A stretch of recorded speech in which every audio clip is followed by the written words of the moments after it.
Guys, Supercoach here. Today in this video I'm going to be giving you a quick round 0 team reveal. Sadly I've been really busy recently and couldn't squeeze out a review of all the preseason matches and all that, but at least I got the match sims out, and that's basically all you need because the normal preseason matches are pretty easy to access stats and all that. You can figure out stuff for yourself. Yeah, but in this video I'm just going to be explaining my round 0 team. I'm not exactly sure how it's actually going to work. I know the scores count to people's averages, but I don't know if as soon as round 0 starts, we'll use a trade if we want to trade someone out, but I don't even know. I don't think that's how it works. I think it's just the player scores count. But yeah, let's just get straight into the team. So Nick Dacos at D1. I think he's the obvious option. I think I had Stewart before, but I got Dacos just because I wasn't convinced on Dacos. I was thinking of fading him, but then I had a look at his preseason match, and I mean, played half the game, had 21 disposals, and just looked really good along the ground. He had about one bad turnover, and that was basically the only bad thing he did for the whole match. So I'm sold on Dacos, and with that injury game in his cycle from last year, puts him at probably a price where he's somewhat of value and can go up to the nearing 700k mark. Then we got Luke Ryan.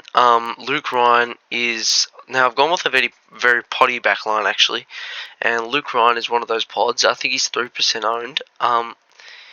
Yeah, I've picked Luke Ryan just because Hayden Young moving into the midfield, I think it opens up a really good spot for Luke Ryan to just go bang in that defense. I mean, last year we saw Luke Ryan have an absolute, well, I'm not sure if it was a breakout season because he's been good before, but just probably his career best season, Luke Ryan. And I think he could follow that up again with an even better season. Now that Young is out, nobody's stopping him from taking kickouts. Nobody's taking kickouts away from him. He can get plenty of intercept marks back there. I just think he's a great player in general. I really like Luke Ryan.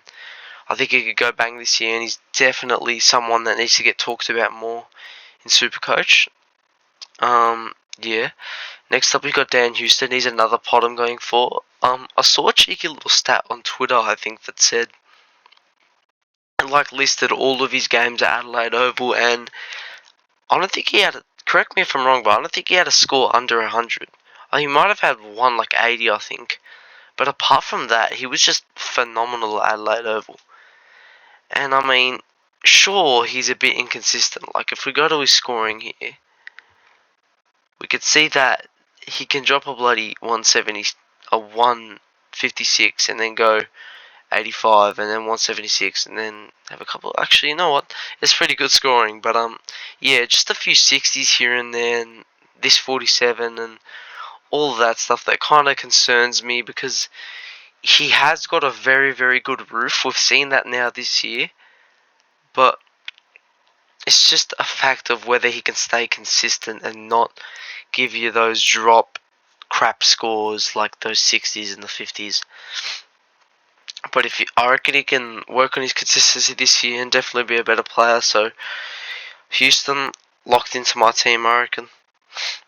Could change to a Sheasel or something, but I mean, 556k for a second year player is just way too much, I reckon. You don't really know what's going to happen with him. He could get injured or something, so haven't seen enough from him yet, even though he won the Rising Star. Just too cautious about that price at such a young age.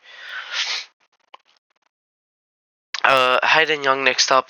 Look, there's not really much to say about him. Getting the midfield role, looks fantastic. Looked fantastic in his practice match.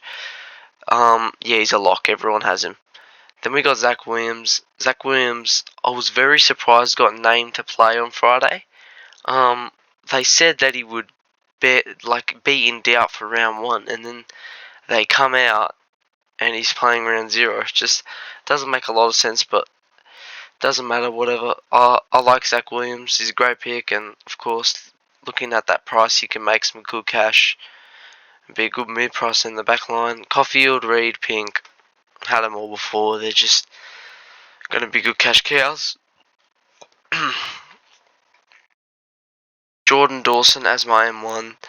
I've gone very, very cheap in the midfield. If you've noticed, well, not very cheap, but my M1 isn't exactly like a Bont or a Laird or a Chike or whatever, but I think this year you're really going to get the jump on people if you go for value. And personally, I'm going for lots of value this year. Not really in terms of mid prices and stuff, but just like primos that I reckon can really rise above their current, their current price. So yeah, Dawson at M1, really liked him in his practice match. Had a few turnovers, but again, it's a practice match. Didn't look like he was really trying, and managed to squeeze out 30 possessions. Any other day, Dawson would have a bloody 130, 140 on a day with 30 plus, considering how good his efficiency usually is. So yeah, for me, I think Dawson is a lock. I know CBAs are now a bit of a worry, considering Crouch, Laird, and Berry are all back in that midfield mix. But I still think like he's too good of a player, even in defence, to pass up on, because he could play mid, go defence if he's not getting the CBAs, and still manage to score well. So I don't think a lot can go wrong with Dawson. Then we got Butters. I don't know what I'm going to do with him. I don't know if I'm going to trade him out, keep him in, whatever. Just if he plays and if there's no serious worries with his ankle, I'll keep him. But I don't know, if it starts to niggle and consistently come back to him, I might trade him out, and I might have to, because I don't know. He's an amazing player, Zach Butters. I love watching him, but hopefully he's not one of those players that gets bombarded by injuries his whole career, which I don't think he will. But I'm really overthinking it. I mean, he's had an ankle injury that wasn't even an injury, just precautionary. But like, I just really hope he's not someone that has wasted potential because of it. But I don't think he will be. He's still a lock in my team. Then we got Sarong. He's only my captain because of projection or whatever. I think he's projected the highest. Um, yeah, I've got Sarong because, again, like Dawson, his efficiency was down, and that's a bit of a worry for Sarong, considering his efficiency usually isn't the best, but looked like he wasn't necessarily going at it completely, just trying his heart out in the bloody preseason match, which is fair enough. And I mean, it's like what year of his career is it? It's his fourth year. He's coming into his fourth year, coming off an average of 111. He's just rised up and up on the averages every single year, and I don't think that's going to change this year. I think he's a 115 average, a lock. Caleb Sarong, I really like him as a player, and I think this season the only way is up. Then we got Took. I'm not quite convinced on this pick yet. I've only got him in because why did I get him in again? I think I got rid of someone. Oh, I don't know. I might trade him out, Took, because he has got the bad buy. I'm not quite sure why I traded him in. I just think it was either out. Oh yeah, it was out of Crouch or Martin. Like, I didn't want to have both for some reason.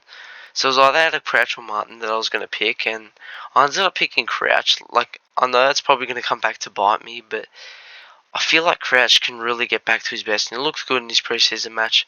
And so did Nick Martin. He looked unbelievable, but at the same time, I've just got a little bit of a bad feeling about Nick Martin. I don't know what it is.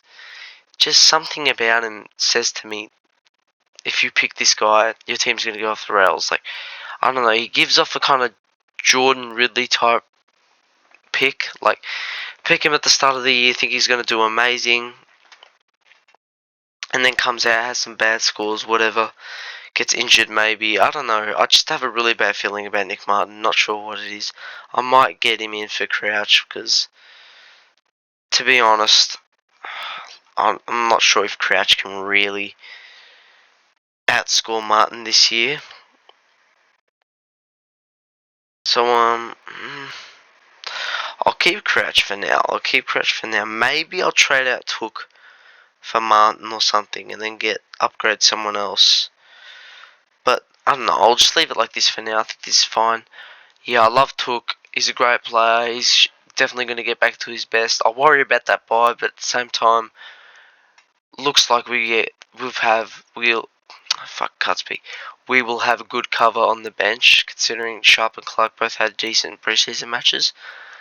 And yeah, I'm not too fussed about Miller's buy. I think he can really go bang this year and still manage to really explode and get back to his best. Next up, we got Crouch. Explained it before. Got him over Nick Martin. Just have a bad feeling about Nick Martin, and I really like Matt Crouch, so I think he'll do well. McKercher, Sanders, and Huswaite. So McKercher, Sanders, everyone's going to have him in their team, so there's not much to say about that, but I've picked Hustwaite, and the reason I picked Hustwaite is just because the first two games he played last year, I really liked him. And now that I'm hearing great things about his preseason and looking at his preseason matches, how well he's done, I think this guy's a lock. They're giving him the CBAs, they're giving him everything. I don't see what's wrong with this guy. And 184k, it's a bit pricey for a rookie, but you know what? I think he's going to be one of the better rookies this year and can make up to 200,000 in cash or 150,000 in cash. Have really high hopes for Huswaite. He's going to be a good rookie. Sharp, Clark, Simpson, all just pretty generic bench options. Maybe not Simpson, but I don't know. We'll see where that goes and if he plays or not. Gorn, Grundy, Livingston, and Gorn and Grundy just don't even actually explain them. They're just the normal ruck picks. And I was thinking of going down to a Cherry, considering his preseason matches were pretty good. But I don't know. I'll keep Grundy for now. I still think he's good. I'll have to see his opening round score. If it doesn't go too well, I'll trade him out or something. Maybe I might trade him out. Not completely sure yet, but if it doesn't do too well, maybe I'll get Cherry in for him.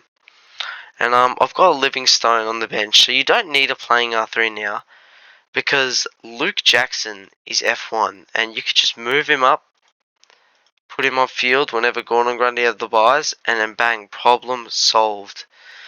So yeah, you don't need a playing R3 anymore. And the reason I've gone with Luke Jackson is, of course, Flanders had a pretty bad preseason game. Didn't get a lot of CBAs, but if he does get the CBAs in opening round, I'm 100% taking him back for like a Jordan or a Fisher or something. Maybe even downgrade someone and upgrade him from Windsor. But if he doesn't, Luke Jackson is the only primo forward I want in my team, and without Darcy because of the injury, I'm sure you've all heard this guy is an absolute lock. His scoring without Darcy last year was bananas, and he's still young and going into his prime, so I reckon this guy can explode into an amazing player of the competition, Luke Jackson. And even like he's probably not going to be a keeper the whole year, just because when Darcy comes back, his scoring will stop and not do as well. But it's just really helpful to put him on for Gordon and Grundy when they have their buys.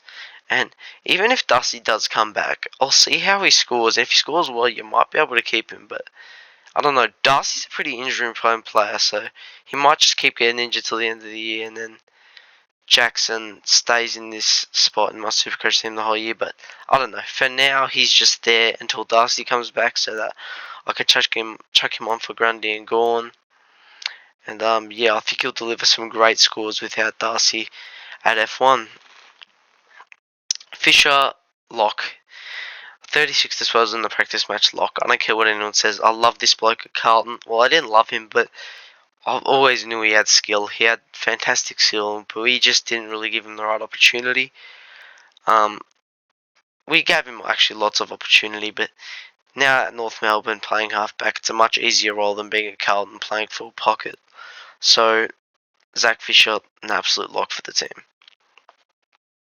Jordan Locke had 31 or 33 in his practice match and looks superb, getting lots of midfield time. And now that Parker's injured, he's a lock in your team, James Jordan, I reckon. Harley Reid, I'm still umming and ahhing about Harley Reid. Like, sure, he got the 20 disposals against Adelaide or whatever, but I don't know. I could still downgrade him to a Lazar or something, or another rookie down forward, because he won't. I don't know if he's gonna burst out of the blocks in his AFL career and just go bang in his first year, but I think he's highly owned. He's the most highly owned player in Supercoach, so it really doesn't matter what happens with him. So I think I'll have to keep him. Windsor looked really, really good in his practice match. Only had the 11 disposals. Felt like he had more, but he did have 2 goals and great efficiency. And yeah, he just looked really confident as a first year player. Really liked it and locked in for a spot in round 0. So he's definitely a lock for the team, I reckon. If he scores well in round 0, that is. And Alex Sexton next. Alex Sexton, mate.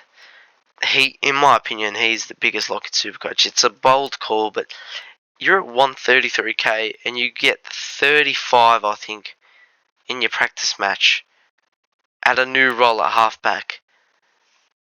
This guy's always been classy. Just had an amazing kick on him. Real classy forward pocket player. And now that he's at halfback, oh my god, he can use that kick to absolute maximum effect. And man, 133k for Alex Sexton. He has to go up. I wouldn't be surprised if he went up even 300k or something and became nearly a primo.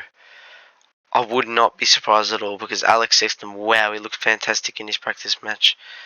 He's the biggest lock at Supercoach, and yeah, I have really high hopes for him. Then we got Darcy Wilson. Darcy Wilson did amazing in his practice match as well. He's a lock as a rookie. You could definitely field him, but I have him on my bench for now just because there's lots of other forward options that are good to field. But yeah, it looked really good, Darcy Wilson, so he's a lock. And then we got Cadman. I might change this up and go for someone else, but for now it's Cadman. And yeah, that's basically it for the team for round 0. So sorry I haven't been getting that many videos out recently. I've just been really busy, but I've got this out now, my round 0 team, and I'm really excited for the footy in start. Cannot wait. So yeah, thank you guys for watching, and I'll see you all in the next one.